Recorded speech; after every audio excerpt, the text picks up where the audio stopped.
EP. Jayarajan വലിയ ഒരു വിമർശനമാണ്, ഒരു തുറന്നു പറച്ചിലാണ് പാർട്ടി നേതൃത്വത്തിനെതിരെ മുഖ്യമന്ത്രി പിണറായി വിജയനെതിരെ നടത്തിയിരിക്കുന്നത്. അതായത് LDF കൺവീനർ സ്ഥാനത്ത് നിന്നും ഇറങ്ങേണ്ടി വന്നതിലടക്കമുള്ള തൻ്റെ മനോവിഷമം അദ്ദേഹം ആത്മകഥയിൽ എഴുതുകയാണ്. പ്രധാനമായി എന്തൊക്കെയാണ് അദ്ദേഹത്തിൻ്റെ വിമർശന ശരങ്ങൾ? പാർട്ടിയുടെയും സംഘടനാ തലത്തിലും സർക്കാരിനെതിരെ നിരവധി വിമർശനങ്ങൾ ഇപ്പോൾ അദ്ദേഹത്തിന്റെ ആത്മകഥയിൽ ഉണ്ട് എന്നുള്ളതാണ്.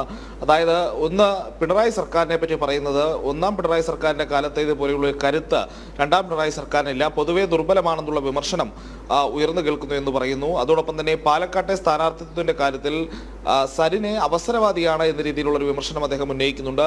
PV അൻവറിന്റെ അടക്കമുള്ള കാര്യങ്ങൾ ചൂണ്ടിക്കാട്ടിക്കൊണ്ടാണ് അത്തരമൊരു വിമർശനം വരുന്നത്. ഈ അദ്ദേഹത്തിനെ LDF കൺവീനർ സ്ഥാനത്ത് നിന്ന് നീക്കിയതാണ് അദ്ദേഹത്തിന് ഏറ്റവും മനോവിഷമം ഉണ്ടായ കാര്യം എന്നുള്ളത് കൃത്യമായി ഈ ആത്മകഥയിൽ അദ്ദേഹം രേഖപ്പെടുത്തുന്നുണ്ട്. അദ്ദേഹം പറയുന്നത് താൻ ഇല്ലാത്തൊരു സെക്രട്ടേറിയറ്റ് യോഗത്തിലാണ് ഇത്തരമൊരു കാര്യം തീരുമാനമെടുത്തത്. ഇതുമായി ബന്ധപ്പെട്ടൊരു വിവാദമുണ്ടായ സമയത്ത് ഈ വിഷയം കൃത്യമായി കേന്ദ്ര കമ്മിറ്റിയെ ധരിപ്പിച്ചിരുന്നു. എന്നാൽ കേന്ദ്ര കമ്മിറ്റിയാണ് തനിക്കെതിരെ നടപടിയെടുക്കേണ്ടത് എന്നിരിക്കെ, അതായത് അദ്ദേഹം കേന്ദ്ര കമ്മിറ്റി അംഗമാണ്, ഈ നടപടിയെടുക്കേണ്ടത് കേന്ദ്ര കമ്മിറ്റിയാണ് എന്നിരിക്കെ തനിക്കെതിരെ സംസ്ഥാന സെക്രട്ടേറിയറ്റ് എടുത്തത് ഒരു തെറ്റായ സന്ദേശം സാധാരണ പ്രവർത്തകരിലേക്കൊക്കെ എത്തിക്കാൻ അത് വഴിവെച്ചു എന്നുള്ളതാണ് അദ്ദേഹം പറയുന്നത്. തന്നെ ഇത്രയും കാലം ഈ ചെങ്കൊടിത്തണലിൽ താൻ മുന്നോട്ട് പോയിട്ട് തനിക്കെതിരെ ഉണ്ടായ ഒരു അപവാദ പ്രചാരണത്തിന് അതിനെ തടയിടുന്ന രീതിയിലേക്ക് പാർട്ടിയിൽ നിന്ന് പോയിട്ടില്ല എന്നുള്ളൊരു വിമർശനം അദ്ദേഹം ഉന്നയിക്കുന്നുണ്ട്. നേരത്തെ ഉണ്ടായിട്ടുള്ള ഈ ദേശാഭിമാനി ബോണ്ട് വിവാദത്തിൽ സതുദ്ദേശപരമായി മുൻകൂർ പണം വാങ്ങിയതുമായി ബന്ധപ്പെട്ട് ഉണ്ടായിട്ടുള്ള അനാവശ്യ വിവാദം അത് തനിക്കെതിരെ VS അച്യുതാനന്ദൻ ആയുധമാക്കി തുടങ്ങിയിട്ടുള്ള വിഭാഗത്തെയൊക്കെ മുൻനിർത്തി ആയുധമാക്കി എന്നടക്കമുള്ള വലിയ രീതിയിലുള്ള വിമർശനങ്ങൾ അദ്ദേഹം ഉന്നയിക്കുന്നുണ്ട്.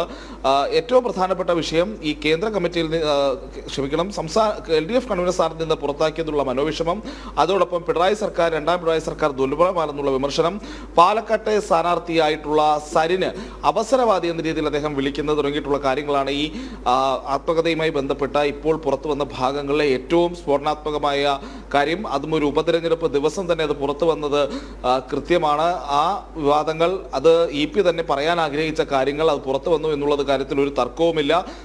പ്രത്യേകിച്ച് നേരത്തെ EP ഈ വിഷയത്തിൽ ഒരു വ്യത്യസ്ത നിലപാട് സ്വീകരിക്കുന്നുണ്ട്. കാരണം താൻ പറയാത്ത കാര്യങ്ങളാണ്, താൻ എഴുതാത്ത കാര്യങ്ങളാണ് പുറത്തു വന്നിട്ടുള്ളത് എന്ന് അദ്ദേഹം പറയുമ്പോഴും ഇത് പുറത്തുവിട്ടതോ ഈ പറയുന്ന രീതിയിൽ പുസ്തകം പ്രസിദ്ധീകരിക്കുമെന്ന് പറയുന്നത് DC ബുക്സ് ആണ്. DC ബുക്സ് കഴിഞ്ഞ ദിവസം തന്നെ ഇതുമായി ബന്ധപ്പെട്ട് ഒരു ഫേസ്ബുക്ക് പോസ്റ്റ് ഇടുകയും ഇത്തരം ഒരു പുസ്തകം ഉടൻ പ്രസിദ്ധീകരിക്കുന്നതാണ് എന്ന രീതിയിലുള്ള അറിയിപ്പുകളൊക്കെ നൽകുകയും ചെയ്യുന്ന ഒരു സാഹചര്യമുണ്ട്.